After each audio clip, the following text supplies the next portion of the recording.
Hey, it's Andrew here, and welcome to the eCommerce Fuel Podcast, the show dedicated to helping 7- and 8-figure brand owners build incredible businesses and amazing lives. And I think we're going to be getting into a little bit of both of those today, which are my favorite type of episodes. Joining me is Alicia Reynoso. She is the owner of challengemakers.com, which is a specialty service company that helps brand owners grow their brands through contests. Contest is the wrong word. Challenges really is a better word, through bringing a community together through individual challenges.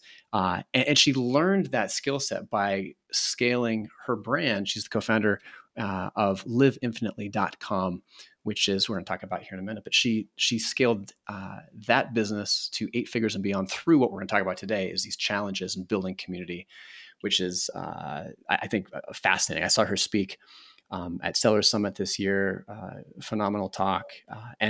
So reached out to have her come on the show because I think it's a really interesting marketing skill set and a way to grow a brand. So, and plus I'm a little biased, but I love community, geek out on that. But Alicia, good to have you here. Thanks for being on. Yeah, no, thank you so much. I've been super excited for this for sure. Yeah. And you are on the road, like in the background for people watching, you're traveling right now. Like talk about I'm a little bit of a road hound as well. So talk about kind of your setup and what you're doing right now, because it's cool. Yeah, absolutely. So after we sold, traveling was just a big thing that I've been wanting to do. And so when we sold, one of our very first purchases was this motorhome. So last year we went and traveled all of the West Coast. We hit up like 35 national parks, like from Florida to Washington. It was just crazy. It was so much fun last year for 6 months. And now this year we're on the East Coast. So currently we're in Virginia and we're going to make our way all the way up to Maine and just really explore the United States and live on the road. So it's been so much fun for sure. Kind of a standard question, but I have to ask because I've grown up in the West. I don't know the East Coast well at all. I know the West Coast, the western half of the U.S. reasonably well. Favorite spot or two in your travels along the western half of the U.S.? Out west, yeah. So I was actually born and raised in Utah, so I'm very biased to the West. I love mountains, the big Rocky Mountains. I just think it's just the best.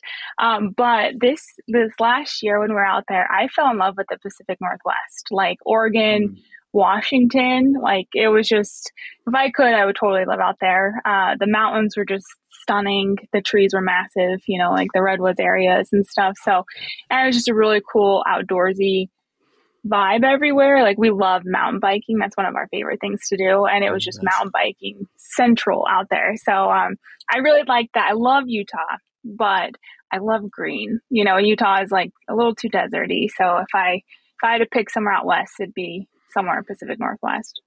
Pacific Northwest is beautiful. I saw the redwoods. The redwoods are some things in life you look at, right? You hear about them and they get overhyped, and you show up and you're like, really, this is it? Like, this is way oversold.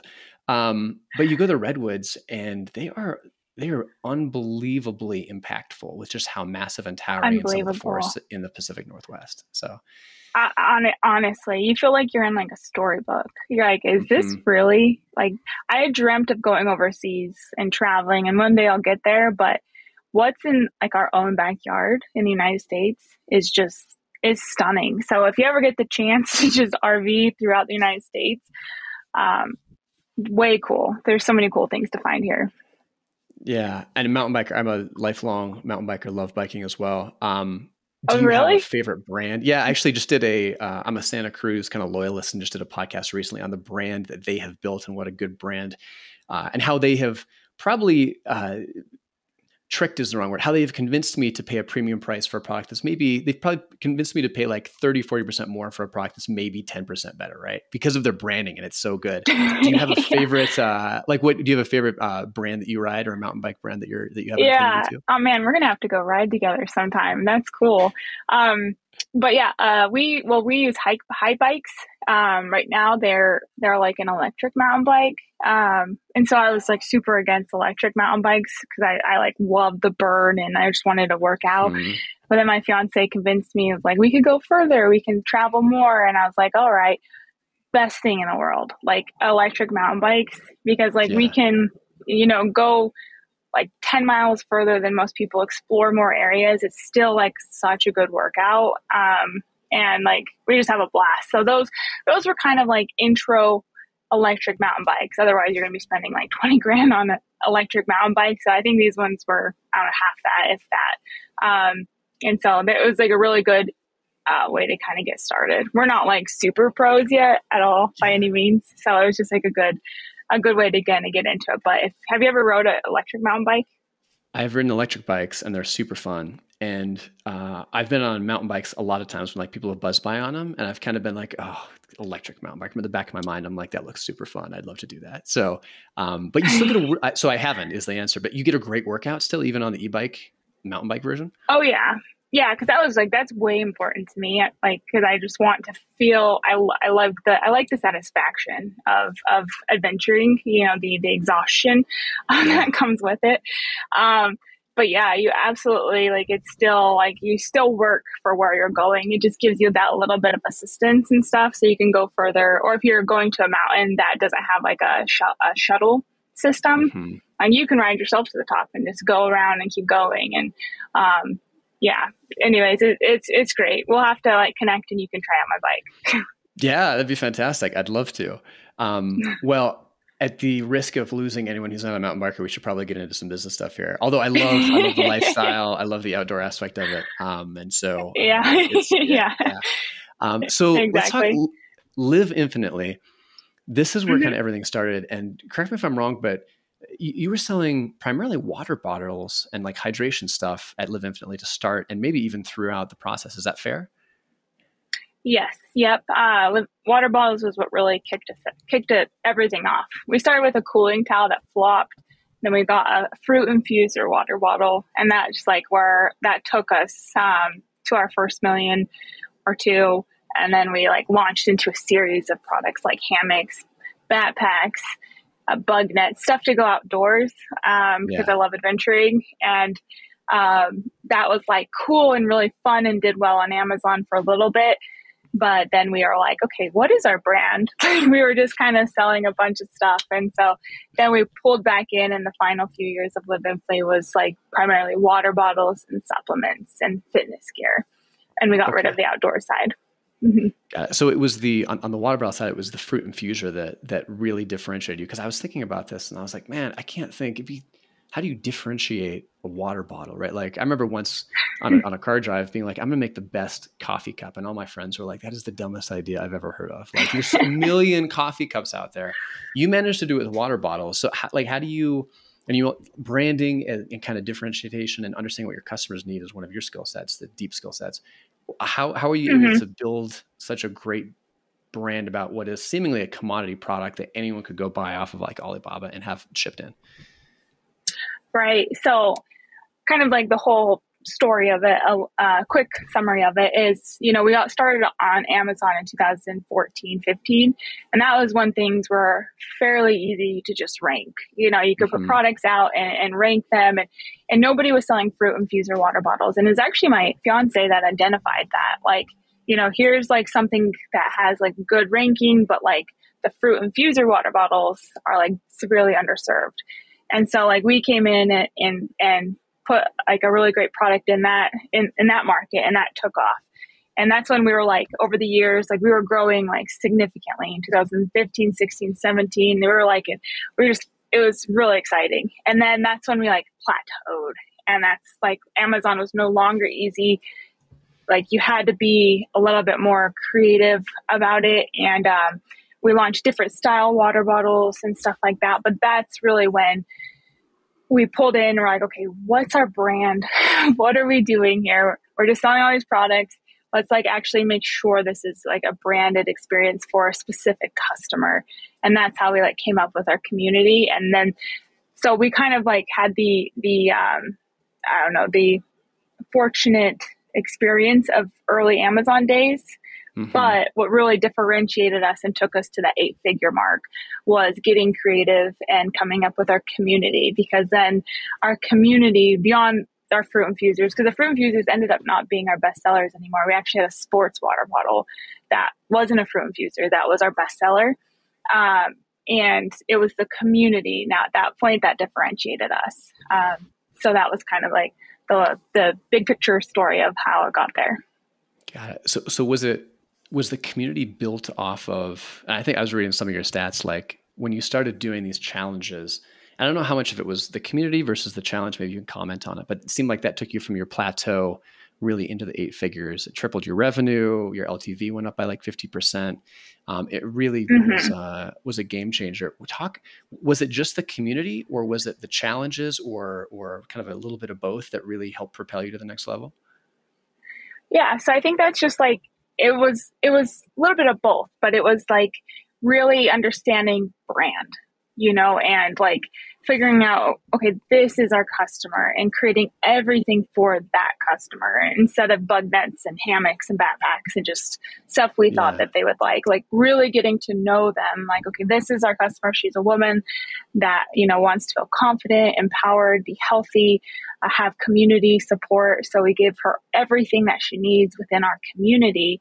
And once we understood that, then we were able to like actually launch products that they wanted. So they converted and sold, instead of like, we had products that we launched that just sat on shelves for years and years. And so by understanding our customer and building that community, it gave us like all the content and understanding of who they were. So then we were able to level up all of our marketing by like having like, this is what they want and this is their experience. So we're going to make emails out of that. We're going to make advertising out of that. We're going to make everything out of what our customer actually wants. And so that's really what helped level us up is, we were doing all right, 7 figures ish. And, but once you like really fine tune what your brand is, and because anybody can sell water bottles. You can sell water bottles to men that mountain bike, or you can sell water bottles to women that are going through this shared experience. And so we went all in on that shared experience, and it just grew like wildfire, because then people that were in that shared experience could raise their hand and be like, I want to join that. And so then you're no longer a water bottle. You're like an experience that they can't just go get at Walmart or Nike or anywhere else that sold water bottles. We were live infinitely. We empowered people to live bigger, live bolder, and like create goals and be healthy. And so it was this experience that we identified that really took us to that next point. I mean, you work with a lot of brands with your business now that, you've kind of changed your focus a little bit, but you see a lot of brands and work with them. How many, and even just looking at the brand landscape in e-commerce, you go to conferences and see other store owners. How many brands do you think have done a good job, or how many people are doing this well versus how much room for improvement is there? I imagine there's a massive amount of room for improvement for doing what you're talking about, which is just getting hyper focused on brand and particularly your customers. So if you had to say, what percentage of brands do you think do a good job of this? I would say that like the majority of brands try, I think that's what's really great about the landscape from 2015 to now. It's 2015. Yeah. People are like, what products can we slap a logo on and sell? It was just sell products. Now people understand that branding is important. Like, I think there's a huge amount of people that understand that, but understand like what that actually means. I would say like a very small percentage of people understand exactly what that means, but they're aware that that's what that you need to do in order to grow. But how they do it and how they're executing that, I think there's definitely a lot of room for improvement there. Yeah. What do you think the biggest thing is where people who are trying to do a brand, trying to really create something unique but where are they falling short? Because again, yeah, it's been, 5+ years now. I think it's like you said, early, easy Amazon and easy mode ended, probably 5-6 years ago. So people have been, beaten the brand drum forever, relatively speaking, in internet years, but it's so hard. Like it's really difficult. So where do you think, is it patience? Is there like tactical executional things that they are not doing? What do you think it is? And that's a hard question to kind of throw out there, but anything you see that people are just definitively not doing, is it a patience thing and a resources thing, or is it an execution thing?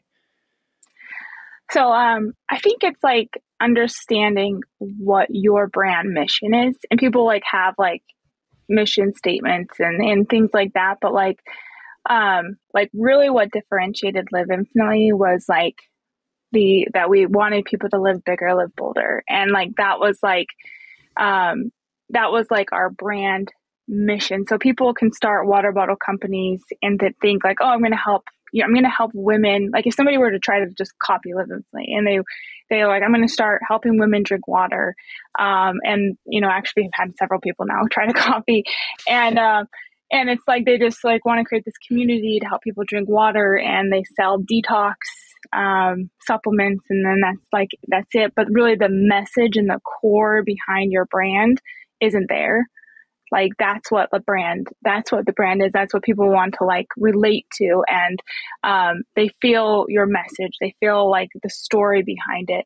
And so you can't just be a business that sells product to this demographic. You have to be a business with this purpose, this reasoning for existing, that sells products to these people, and like helps them with the purpose of your brand. And so I think that's really where people fall short. And to be honest, it's understandable because it's hard. When you first get started and you launch a product and you're like, all right, I want to create a supplement product that empowers women to wake up early or something. I don't know. I'm just making that up. And you realize that you're creating this brand and you're acquiring all these customers that don't really resonate with that message necessarily. It's hard when you're just getting started to understand what it is that you can do within your brand to create that brand mission until you start getting some data and some feedback.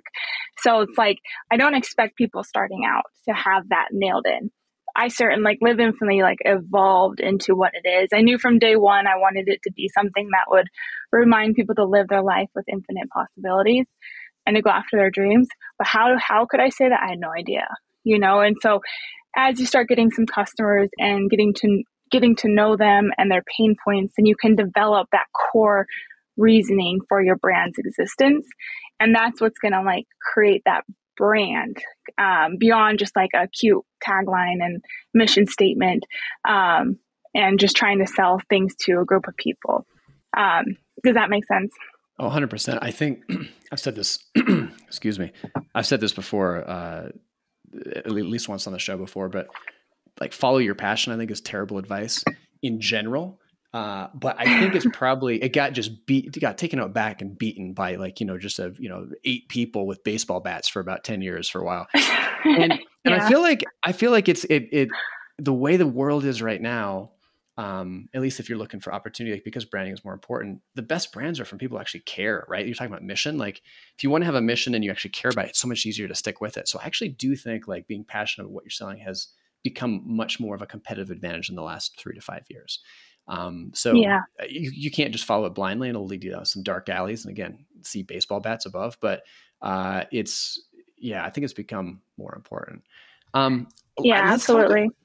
Let's talk about the process and the actual nitty gritty. So your community, was it, how did you give us a sense, if you would have, the size of it, how you hosted it? Was it Facebook? Was it on your own forums? How did the community look? Because a lot of people say we have a community and they mean we have customers, and that's not really a community. It's different. And I think you had generally had a community. Right. So what form did that take? Yeah. So we hosted on a Facebook group, and that was the best platform because we could go live with them inside there, and you could track what people are doing, what they're saying, and see who's really engaging and who's not. When we just got started out, our email list was 70,000 people or so. When I sent an email for everyone to join, we had a few hundred people sign up. And then from that point forward, it just kept growing by 1,000 members per month until we sold. And I think by the time we sold, it was at 16,000 members. And this was that's one question you asked at the beginning. How did it help you grow? It that was one major advantage, is it gave us a really cost-effective way to acquire customers. We were getting leads for less than $1. And these customers were they would join the group, and the community was you have to buy their products. Why haven't you bought their products yet? And so that was one of the major, one of the biggest ways is we just kept ads running all the time for people to come join, and sent out a bunch of emails for people to come join.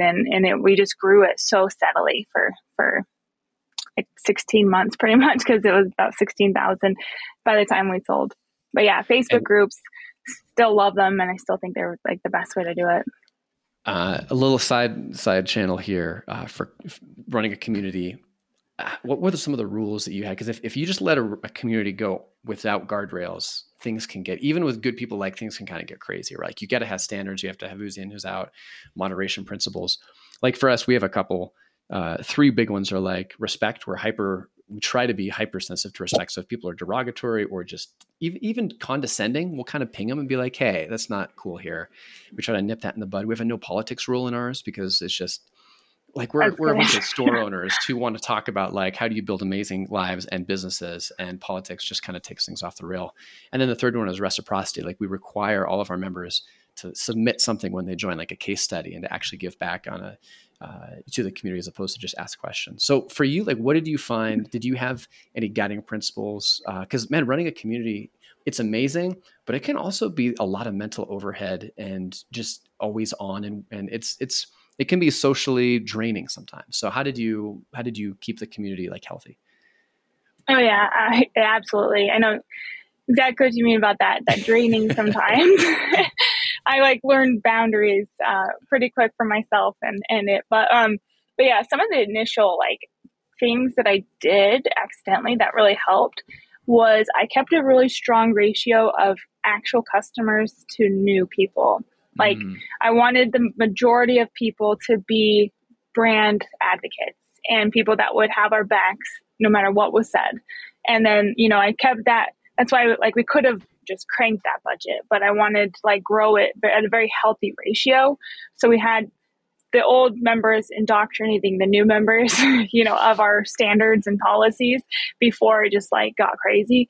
So that was like one of the big steps that we took kind of accidentally. But yeah, we had rules like don't be a victim, was one of them. We were like this, Live Infinitely is for like being empowered. And if you didn't get your water and you feel like you need to quit the challenge, like because people would announce that they were quitting and woe is me. And it's just like, no, we don't.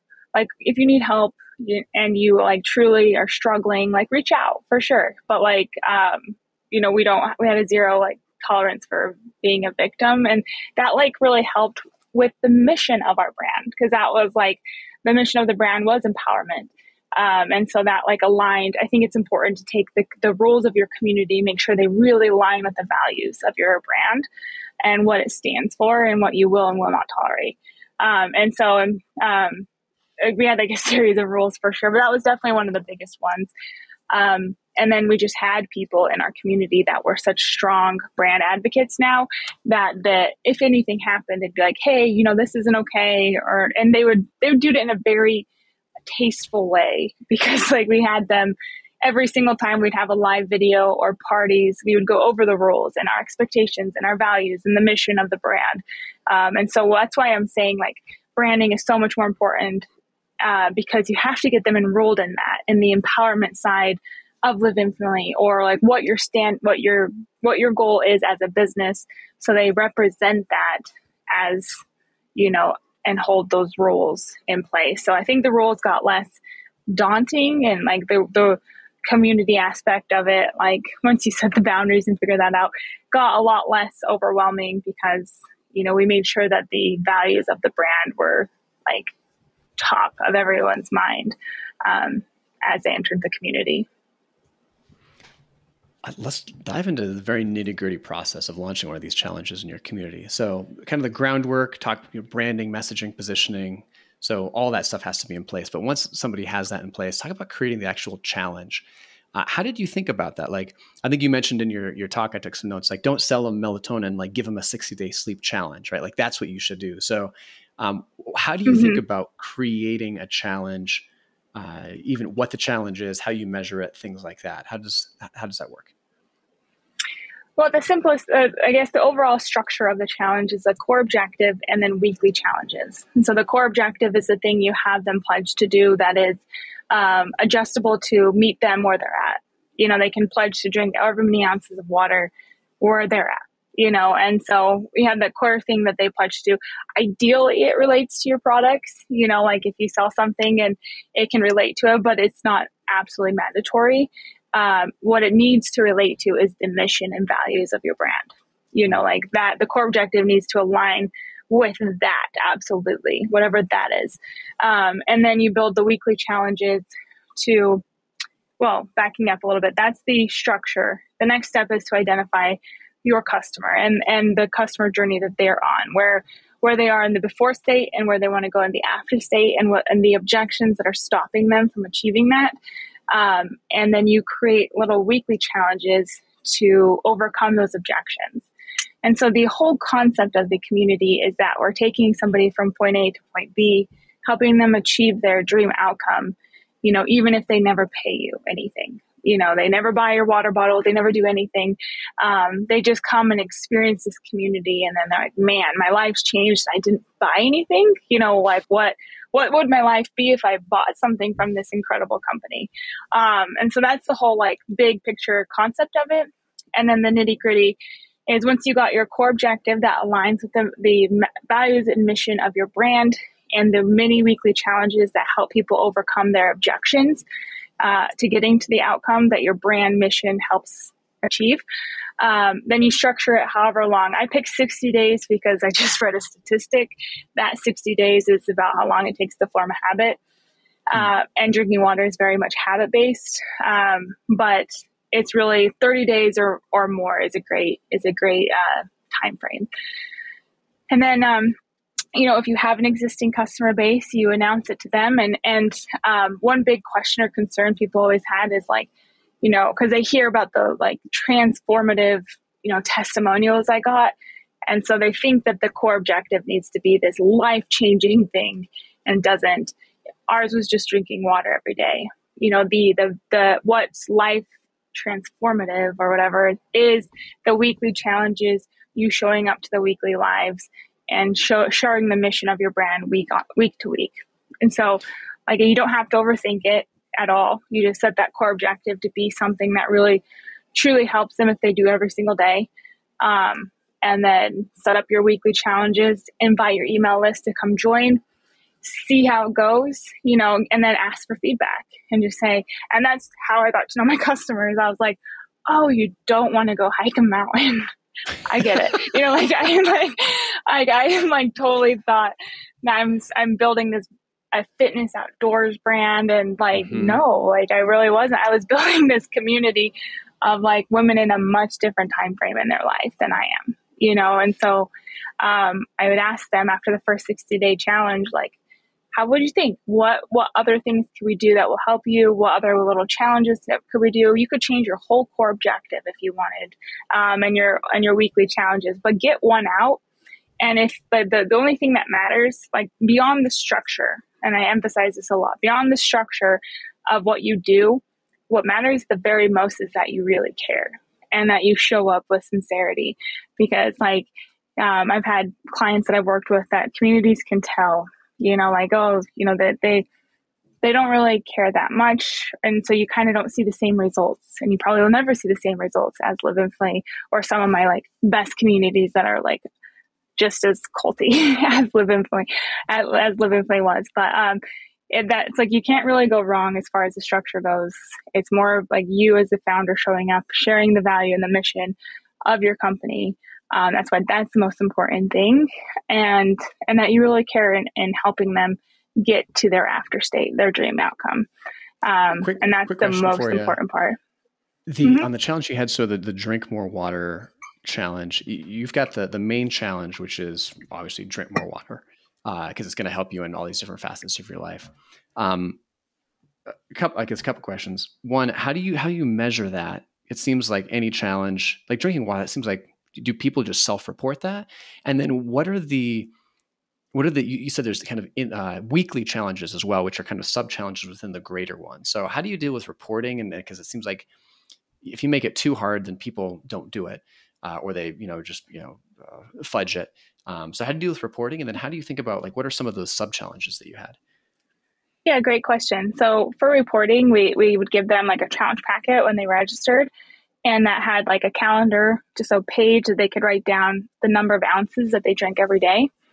And that's why I say your core objective should be where they can pick. It can be anything like how many steps a day, or making your bed every day, or, things that they can, like, you got to meet them where they're at, because you don't want the core objective to be too challenging at all. The weekly challenges, you can be more challenging, but the core objective, you want it to be where they can figure out, oh man, I don't drink water. I'm going to start off with 10 ounces a day. And then they'll feel excited and proud of themselves and level up. And we would just basically tell them, because this is a part of our brand values and mission, was, every single week, we're going to ask you to submit a picture of your calendar that shows how many ounces of water you drank, that you're hitting your goals. And we'll pick winners out of that. If you want to lie and put out like fake numbers, you're the only one that loses, really, in that sense. If you want to and we would emphasize that, like, the value of this community is more than just free prizes. And so if you want to fake that you're doing it, you're the one that's losing. And so like we wouldn't make them post pictures of empty water bottles or prove that they did, because that wasn't in alignment with like our brand. Like, we wanted people to be accountable and empowered. And so that's kind of how we would track that. And then the weekly challenges, we would make little templates, and that's where you could push people a little further. And then you can say, hey, you don't have to participate in the weekly challenges, but this is just going to help you go a little bit further along in your journey. So this week we're challenging you to eating healthy, eating whole foods this week or whatever. And if they're like, oh man, no, I don't like that, then they don't have to do that one. And, they can kind of be a part of what works for them. And then people start slowly stepping out of their comfort zone and trying new things. And that's the transformative part. It's getting people to like step outside their comfort zones and just try different things. So that's like kind of how we would report it. Okay. Yeah. The main challenge, and there's still a fixed goal to drink more water, but it doesn't have to be drink 100 ounces per day. It can be just start here and try to improve 10%. You're trying to see growth. You're trying to see improvement. Then you've got the goals. You do like weekly call-ins too, where I'm sure you have a form, or on Facebook, people are posting and sharing, but then you do a weekly live thing as well, like a check-in. How do you run those? And how do you think about like using those to infuse energy and kind of legs to the challenge? Yeah. So for the like weekly check-in, we would do like a post, comment a picture of your calendars, to be eligible for prizes. And then every Sunday at 7 p.m. for however long I ran it, I would go live with the community for like 45 minutes or so. And like, this truly is the secret sauce of these communities. Cause like, I wanted to throw up my first few times doing these live videos. I was not ready to do that. I was in my own hermit world of e-commerce for years, didn't talk to anybody. So going live was just horrible. But it was like, it gave me the opportunity to start stepping out my own comfort zone and show them that I'm doing it. And then it started empowering them to do it. And then we got to know each other more. And I was like, well, hey, Karen, how's your husband doing? And you start remembering these things. And that's the point of like caring, that like, then the community starts showing up every single week more and more, because they know that you remember their name. They know that like you really care. And then you can ask them questions like, hey, we are thinking of coming up with some blue water bottles. What do you guys think? And then they can like feel like they're developing the brand with you, because you're meeting with weekly and saying how the warehouse went, updates on any product developments. And so they're giving you feedback. And so then when the products launch, they take ownership of it, because they felt like they're a part of it. And then you just get that instant feedback, that we never got before. It was like, do you guys think we should launch a kid's water bottle with dogs on it? And people were like, no, we would like this better. And then, we would change things, or we did actually launch a dog water bottle because they actually liked that one. But like, you just get that instant feedback, where sometimes that takes like years of understanding your customer market research. And it's like the weekly live what's your market research? You could just sit there every single week and get to know them and talk to them. And so that was like, the point of it was basically, the structure of the call was I jump on and be like, hey guys, how was your week? I'm hitting my goals today. How about you guys? Did you guys hit your goals? And then I'd say, I'd kind of talk every week like there's new people. And like reiterate the values and the mission of Live Infinitely and what the goal of this community was. And then here's our winners for this week. Congratulations. And then some exciting news within the company. We're doing this. What do you guys think? And then end the call, really. But during that time, we would be like having conversations throughout every talking point of just like getting to know them. And so that was like literally the secret sauce. And so when people are scared to do it, I'm like, do it. Like it's like, I was so scared, but it's just like, it's so powerful. It makes it way more than just like the community when you can have that instant feedback. And you got amazing reviews, user-generated content, and testimonials from this. Talk a little bit about that. What kind you got, and then if you had a formal process in place for soliciting them at the end of the challenge, or if they just kind of came in organically. I'm guessing it's the former. Yeah, so it started with the first challenge to be like, hey, can you guys like how was your experience? What was your biggest accomplishment? And then when people would share their biggest accomplishment, it had to do with you. So like, it wasn't saying like, hey, will you guys make a testimonial about our business? It was like, share your accomplishments. And the majority of them would reference you. And so that's why, starting out, that was like a way to get that going, was such a way to like get good user-generated content or testimonials that were all about living differently, even though it was about them. And then after that, it just started happening organically. Like people would just start sharing their big breakthroughs throughout the weeks. And, we didn't have to end up asking for that kind of content anymore. And to be honest, we didn't even end up using all of it, which is crazy because there just ended up being too much of it. But then that was kind of like the process of people would we asked initially, and then they started sharing more and more. Got it. I love it. So you've built this great business, you create these challenges, and you keep them evergreen. I think that's one of the things too. Would you branch out on a lot of different types of sub-challenges, or was your core challenge that really did 90, 100% of the work, the Drink More Water challenge, that you created in the evergreen cycle? Yeah, that was it. It was just like because then we were known for the 60-day hydration challenge. Like that was the thing that was like, because branding matters, and like people like doctors would be like, hey, you should go join the 60-day hydration challenge. And you change that up all the time, then it's not something that like people can reference as that you need to be a part of this. And so we built a name for that. And then, that's what's so great about the mini weekly challenges is that that's what changes. And you can put new ones in and make it more interesting and challenge them on different things. And so there's people that would join that. I think they're just finishing up the 16th round now. I think we sold the business at like round number 10 and they're just finishing up 16. And there's people that join on the first challenge that are still doing it 60 days later. It's just crazy to me, but you mix it up because of the weekly challenges. And so it's a whole new experience every single time, but you create a name out of that community. And that's the thing you serve them with. And so that's why it's so important for the core objective, which is the 60-day hydration challenge, to align, with the values of your brand or your products, or, because that's going to be the thing that you create a name for. Yeah. What made you decide to sell? You've got this business, it's a rocket ship, it's taken off. What went into the decision to sell the business when you did? Yeah, we knew we wanted to sell for like a few years, since like 2018 or so. We're actually a part of Blue Ribbon with Ezra Firestone, and he told us that people sell businesses, and we're like, what? That's a thing? You can do that? and like in 2018. And he's like, yeah. And so we're like, we're doing that. That's so cool. And so we started working to put together the pieces of the puzzle for that. And we just knew we wanted to get it to as big as we could handle, like as a small team of 3, and then sell it.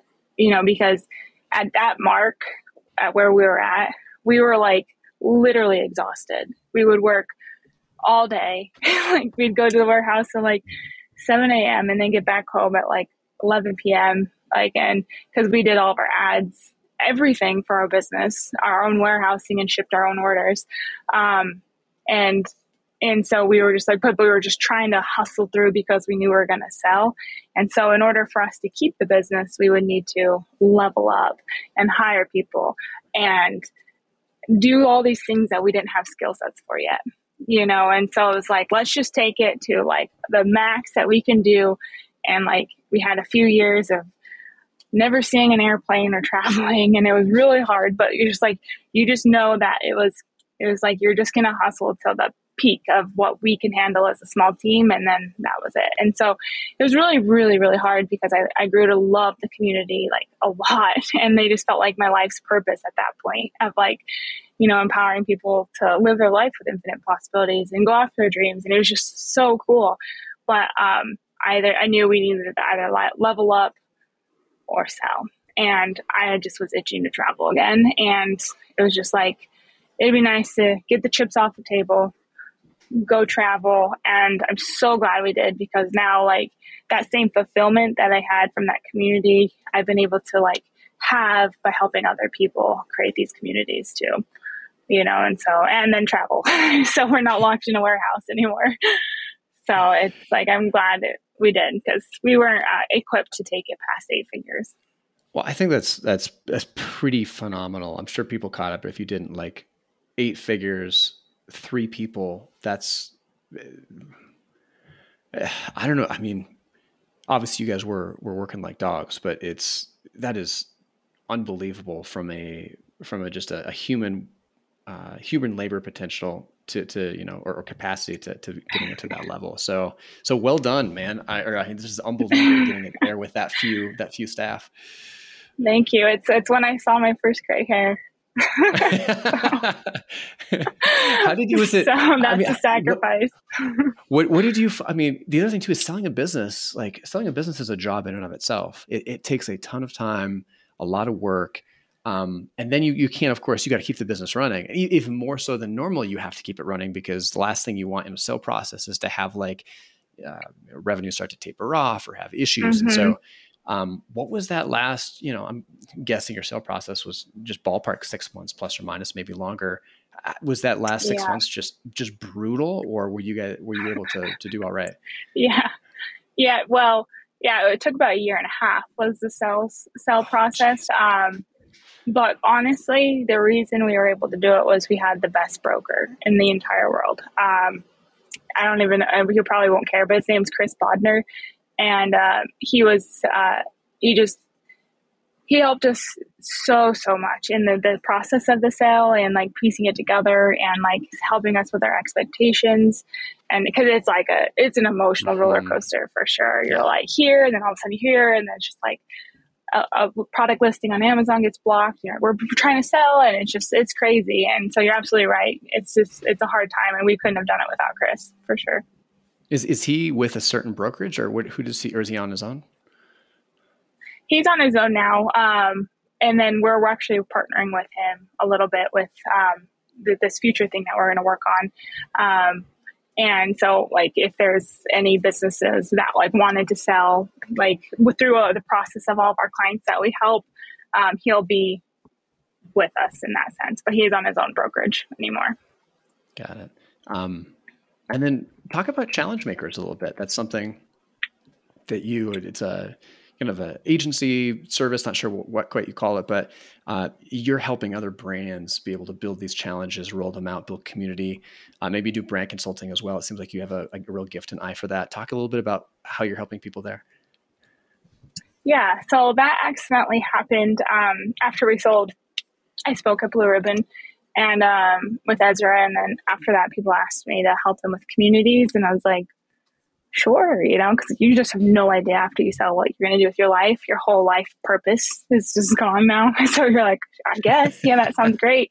And so we started doing that, and had a few, we found that it was really fulfilling and fun. And then, so then I created Challenge Makers, and it's like a course that has everything on, building the challenge and the templates to do it, like the challenge packet and calendars that we talked about. But then some brands are too busy, and, I opened up the ability, for people like us, where we were so small, would have done that, where now I have a team that comes in and will help build out the challenges for you and like build it all, design it, and help you launch it too. So it's like a 2-part course and then help a little bit. And then from that, it kind of developed into longer term relationships where we now like work directly with brands and like leveling them up to help them position to sell if they wanted to as well. So some of our first initial challenge clients turned into like clients that we do, like my fiance, because my fiance is brilliant at the Amazon side of things and financing or finances and understanding like the expenses, because we were low margin business. So like flushing out things that aren't necessary, like he's a genius. And then I help with the marketing of these brands. And so it's kind of developed into that where we help them more directly position to sell if they want. Great. So challengemakers.com. Make sure to check out what they're offering over there in terms of helping grow your business through these type of challenges. Alicia, this has been amazing. Thank you for going through. Congrats on the journey. It's so well earned. You obviously worked your tail off for it. I'd love to do a quick lightning round to cap this off if you're game. Yeah, absolutely. Great. Favorite story or transformation you saw running one of your contests while you were doing it? Oh, good question. Favorite story. There's this woman in our community that like was kind of in the background for a long time in the Water Warriors, and she's like this older woman, grandma, and she was kind of there, kind of not. And then all of a sudden she made a podcast about us. I'm like, what is this? And like how much her life had been changing, but she was kind of keeping it to herself. And then she like blossomed into like this. She basically runs that community now. She was like the star of it when she went from like this like person that kind of stayed in the background to like truly embodying what I'd always hoped people would through Live Infinitely and the message of that. And she's like, she lives it. She is the example of Live Infinitely and like living her life with infinite possibilities, living bigger, living bolder. She's like the queen. So it's just like, when I see her, I just feel like super proud that like I can close the chapter on that book because there's somebody that totally embodies it and is going to keep the legacy going. That's her. Nice. Favorite small or mountain town in the West? Favorite, Roy Doso.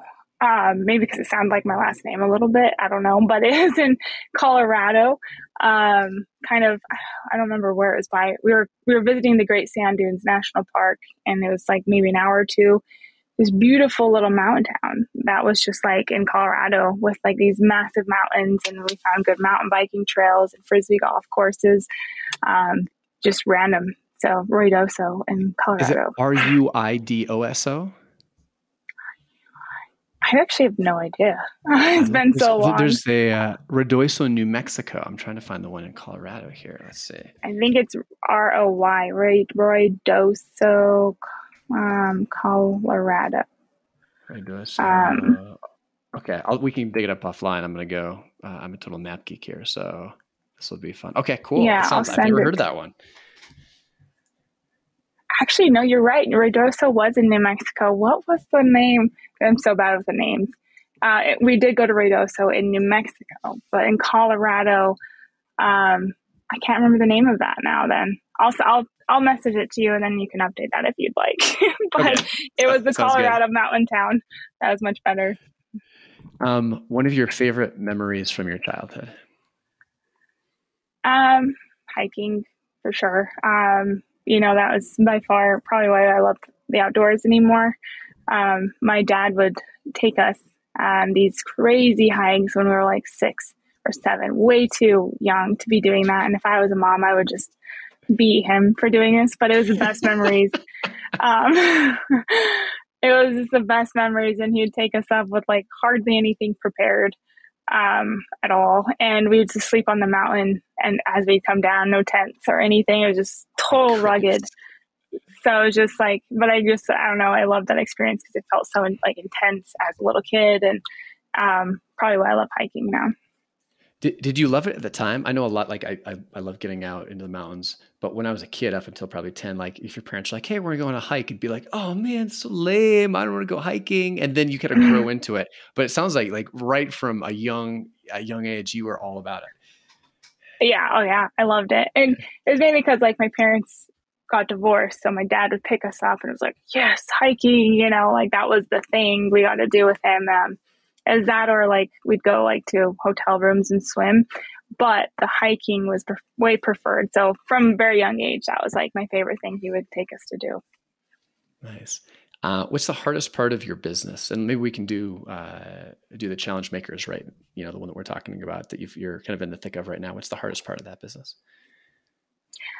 I think for like me personally, I think the hardest part has been kind of navigating into like business owner. We were like, did it all and had no organization. It was just like, you just slap things together because you had to be scrappy, to like going into an agency and learning agency kind of thing, and like learning and now hiring people, all of those skill sets that we never did in Live and Play. We're learning them now, and like it's been 2 years or so, and now we've got a good system going. But just I guess having to level up as an entrepreneur, and even talking to people. I didn't talk to people for years, and so just leveling up as a person, and dealing with people and wanting them to be successful. And it's no longer just you in your own world, so it's a whole new person you have to become, which I'm enjoying, but it's a little bit different. It's growth. Yeah. And this is one of our listeners' favorite questions. How much money in the bank is enough? And so you can answer this either one of two ways. The idea being like, if you made more money or had more money, it'd be nice to be icing on the cake. But if you had X amount and you never had any more and you had to live with that for your whole life, you could be able to have a very great, you'd be comfortable with that. I think this question of enough is really interesting. So you can either answer as like money and like stocks, like liquid assets in the bank or, invested, or you can answer like an income, an annual income that you would get per life, in perpetuity forever. So how much money? That's a good question. That's a good question, because I even asked that. It is a very hard question. It's something that my fiance and I talk about all the time, because like we still work so much because we just want to keep growing, and we ask that like we don't have to. Like, what's the goal? Like, where are we going? But we just like to. I don't know. Our biggest goal is building a passive income, and so like if we could be cash broke is the goal anymore, keep building our investments as much as we can and into multifamily properties or anything like that with real estate. That's our big goal. And we're ideally, a comfortable like amount that we've talked about is like building up to like 50,000 a month passively. Would be just fun. Would be great, so that's like our goal that we are like getting to. Got it. Love it. How many hours a week do you work? Oh, sorry. Go ahead. You can finish. No, you're good. Just to add to that, when you sell your business, it's a weird experience, because then you have like this lump sum of money, but it's like no way do I want to like chip at that, and like live off of that, because it's like that's so scary to think of like losing and just living off of it. So that's why it's like I don't think I'd ever be content with a big sum of money in my bank account, like because life happens, like the value of it goes away, and so passive income is where I'd be more comfortable, like if it's working, instead of just sitting there, because it's such a weird experience, because you kind of felt broke when you had all this money. Like, it's just weird. There's something about money not coming in, even if there's a pile of it somewhere. Like there's a weird psychological thing about that. The tap just got turned off, at least in the way that the business generated money, and now you have to figure out a way to make this money that you sold the business for create money for you, which is very different than you having your business create it for you. Exactly. Yeah. How many hours, speaking of work and continuing to work, how many hours a week do you work? Still quite a bit, like, because I would honestly say we both, like both of us, still probably work a good good full time, 10 hours a day. You know, we balance it out with working in the morning, then we go to adventure, go hike, mountain bike, frisbee golf, and then come back and we work really late.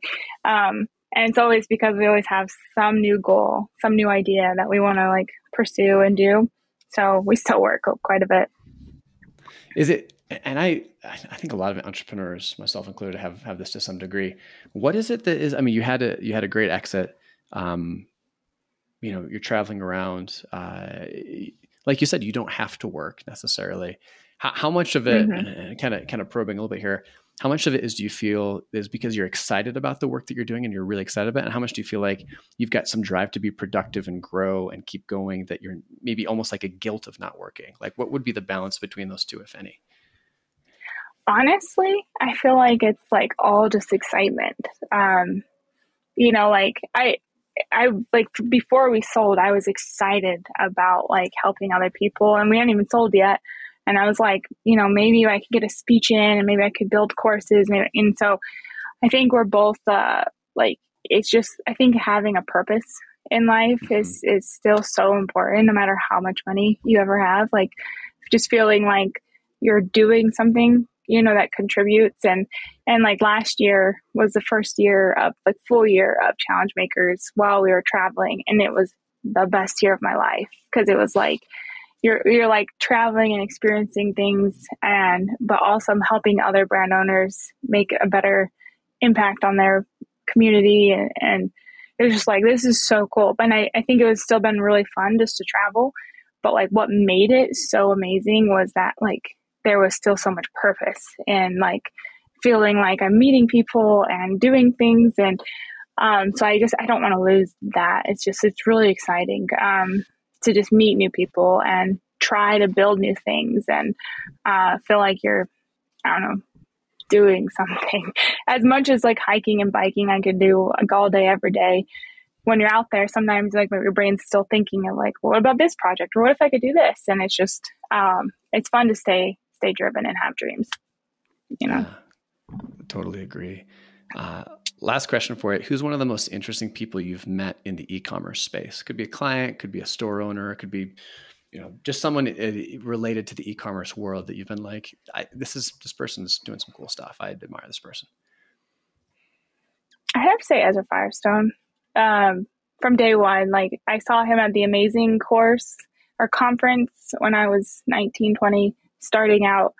And like something about him was so weird. And like, I'm just like, this dude's cool. Like, I don't know. And he was doing his rock, paper, scissors on the stage. And I was like, I want to get to know him. And so then I joined his mastermind, and we haven't met much. And I wouldn't say we're like best friends or anything, but the few experiences that I've had, like getting to interact with him, and that his mission is to serve the world unselfishly and profit. Like, I just feel like he's a purpose behind what he does too. And he's probably been my biggest role model, you know, since I was 20. Awesome. Ezra's a great guy, longtime friend of the show. And yeah, I couldn't agree more. Alicia, this has been fantastic. Thank you for being so generous with your time and sharing everything. Congrats on a very well-deserved exit and phenomenal business. Challengemakers.com. If any of this sparked interest, of course, you can take a lot of this and run with it. But if you want to really dive in and get the full package and get help on how to do this, run your own challenges in your own business, challengemakers.com is the place to go. So thank you so much for coming on. This was fantastic. And hopefully we'll get a chance to get a bunch of us together and go biking on the trail sometime. It'd be a blast. Although I'm not sure I'll be able to keep up with you on the e-bike. I'm gonna have to level up on my equipment before that happens. Yeah, no, I was just about to say that we got to hit the trail sometime. That would be a blast. But no, thank you so much for having me. This really was fun.